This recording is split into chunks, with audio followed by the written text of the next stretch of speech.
Olá, meus irmãos, sejam bem-vindos a mais um Palavra Encarnada, nossa meditação diária a partir do Evangelho.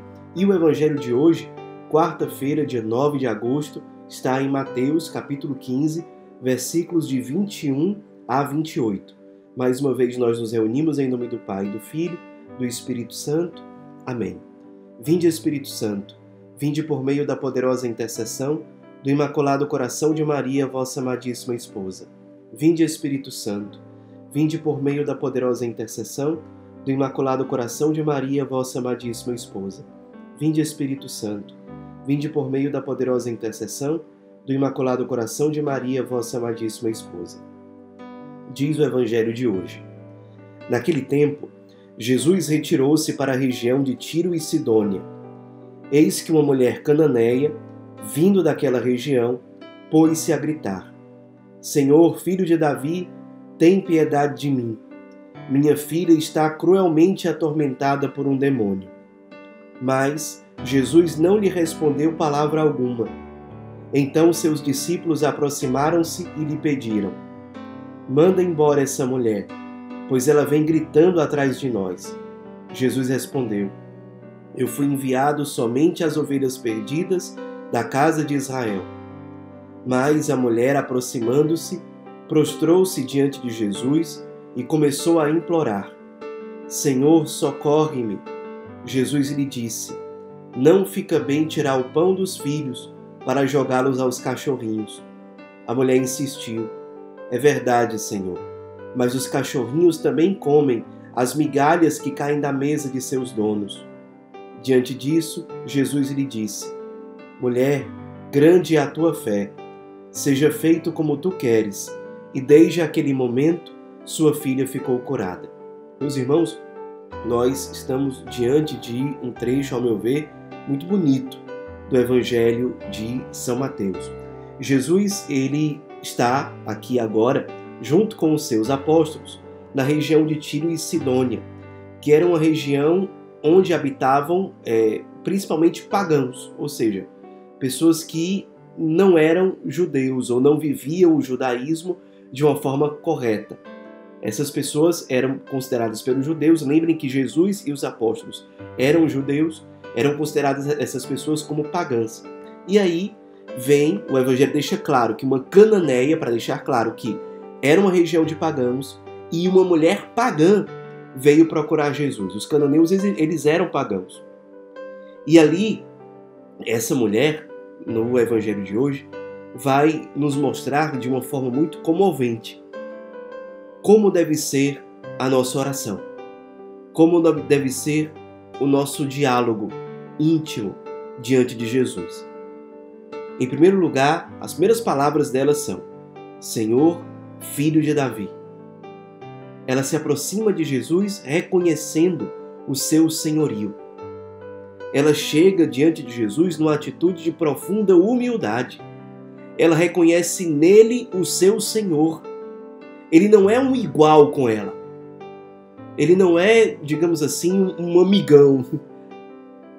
Ele está muito acima dela. E ela, diante dele, imediatamente reconhece a sua pequenez. Por isso, logo depois de reconhecer o senhorio de Cristo, ela diz: Tem piedade de mim. Tem piedade. Filho de Davi, para dizer que ele é de uma descendência real. Logo depois de reconhecer o senhorio de Cristo, a sua realeza, ela diz: Tem piedade de mim. Ou seja, ela reconhece a sua própria fragilidade. E como é que ela age diante de Deus? Com essa fragilidade, apresentando a Deus aquilo que lhe faz frágil. Ela diz em seguida: Minha filha está cruelmente atormentada por um demônio.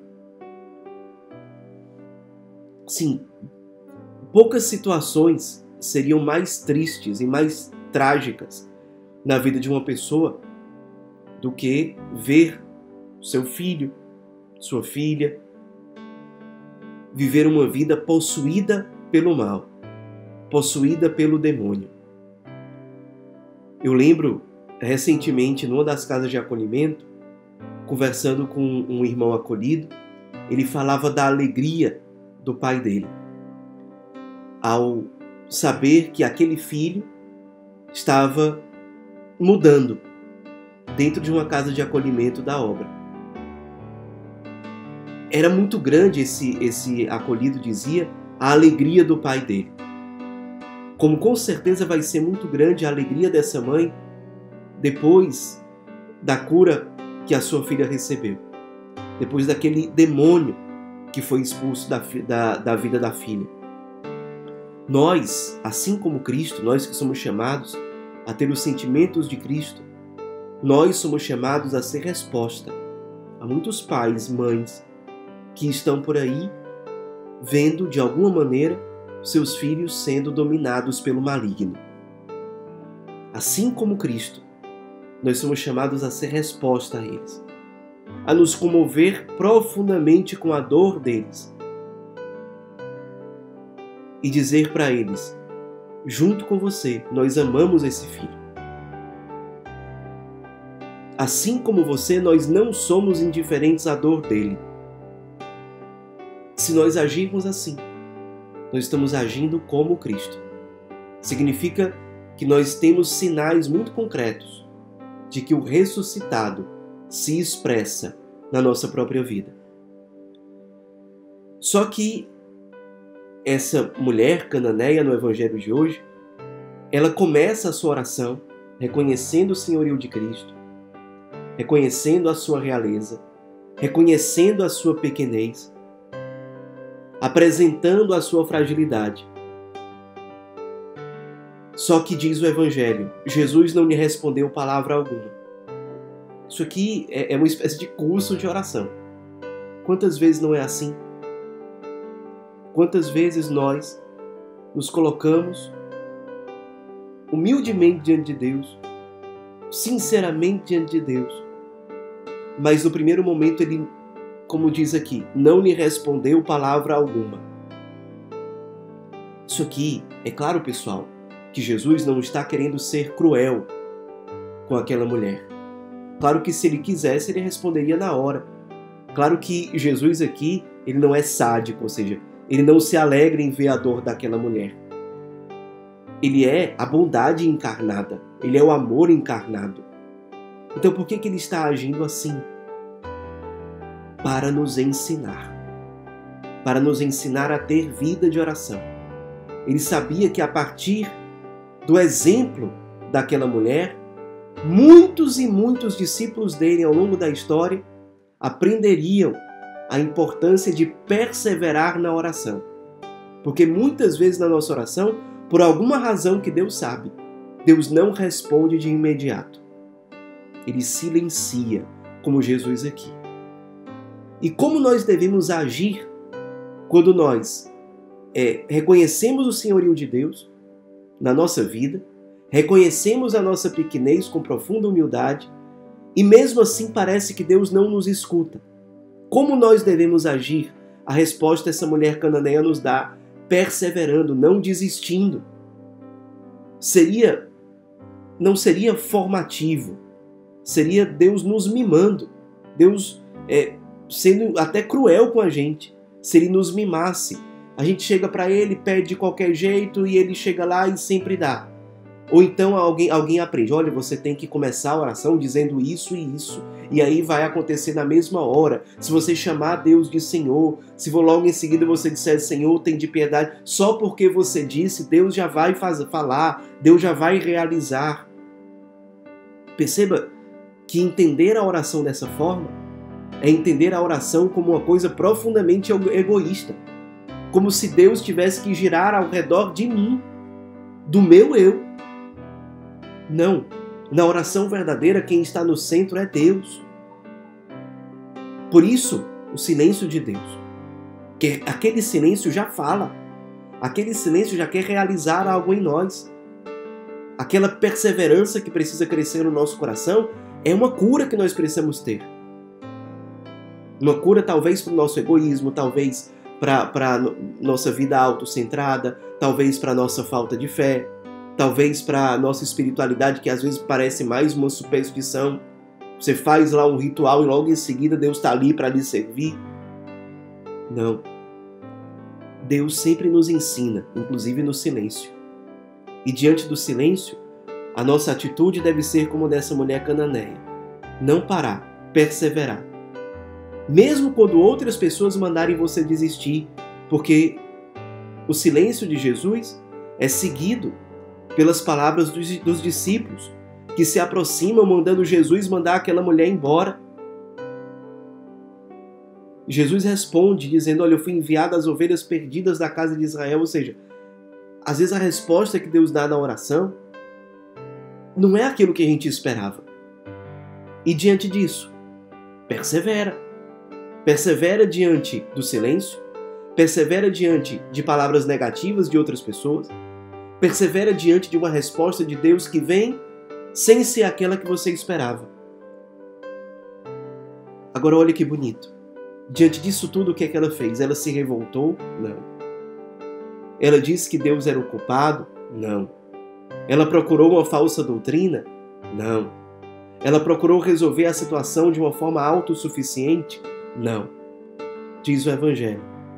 Mas a mulher, aproximando-se, ou seja, ela se aproximou ainda mais de Cristo. Ainda mais. Prostrou-se diante de Jesus. Ela se humilhou ainda mais. Ela se abaixou ainda mais. E começou a implorar, Senhor, socorre-me. A resposta de Deus ainda não foi aquela que ela esperava. Jesus disse, não fica bem tirar o pão dos filhos para jogar para os cachorrinhos. E ela insiste, ela persevera na oração, enquanto que ela vai crescendo em humildade, enquanto ela vai nos ensinando como combater o combate da oração. É verdade, Senhor, ela diz, mas os cachorrinhos também comem as migalhas que caem da mesa de seus donos. Ela se reconhece ainda mais, ainda menor, ainda mais humilde. No fim, Jesus diz àquela mulher, mulher, grande é a tua fé. Isso é fé, pessoal. Fé não é, é a primeira vez que eu falar com Deus, que eu pedi com todo jeitinho, ele já vai... Isso é superstição. Na superstição, o homem está no centro e os deuses ao seu serviço. Na oração, Deus está no centro, o único Deus, e os homens ao serviço dele. E quando Deus silencia, é por amor. E que quando Deus responde algo que não é o que nós esperávamos, é por amor. É para a nossa formação. É para a nossa santificação.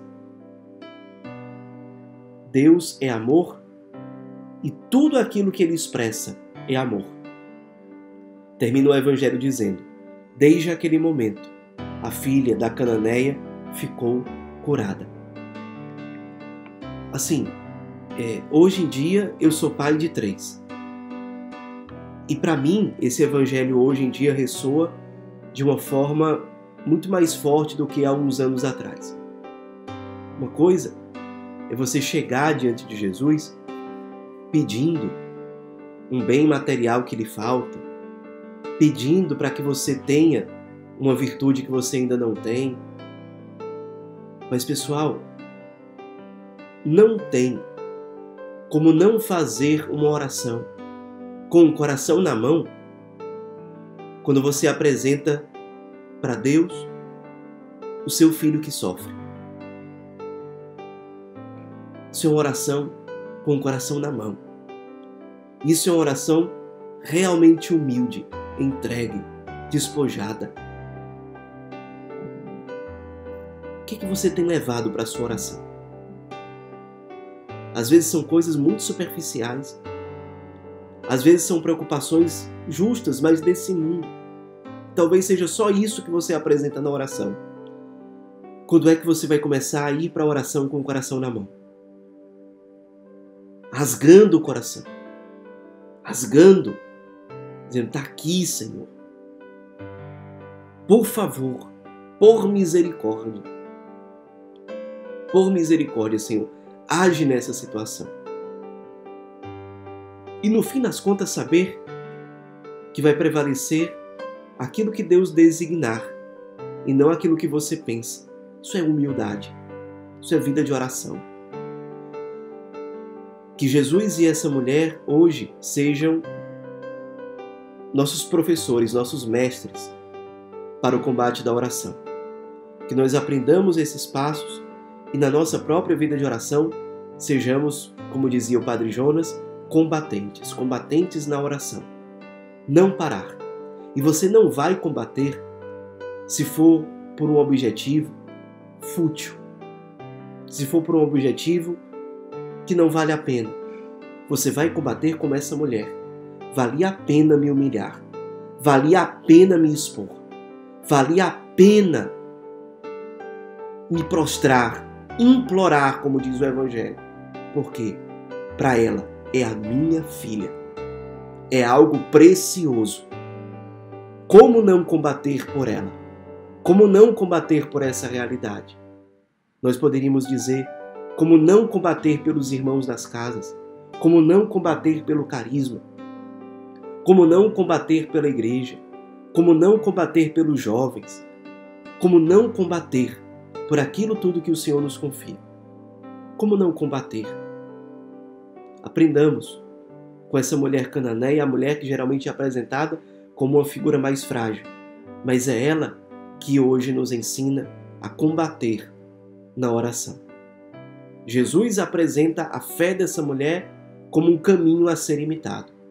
Imitemos Jesus na sua sabedoria, na sua compaixão, na sua operatividade diante da dor do outro. Imitemos essa mulher no caminho de oração que ela nos apresenta e que é realmente um caminho que gera salvação e que gera frutos. Será que você está rezando com todo o seu coração? Será que você está se rasgando na oração? A oração não é um spa, não é um lugar em que a prioridade é o bem-estar. A oração é combate. Combate por santificação. Combate por salvação. Lutemos, sigamos. E que a Virgem Maria interceda por nós. Ave Maria, cheia de graça, o Senhor é convosco. Bendita sois vós entre as mulheres. Bendito é o fruto do vosso ventre, Jesus. Santa Maria, Mãe de Deus, rogai por nós, pecadores, agora e na hora de nossa morte. Amém. Em nome do Pai, do Filho e do Espírito Santo. Amém.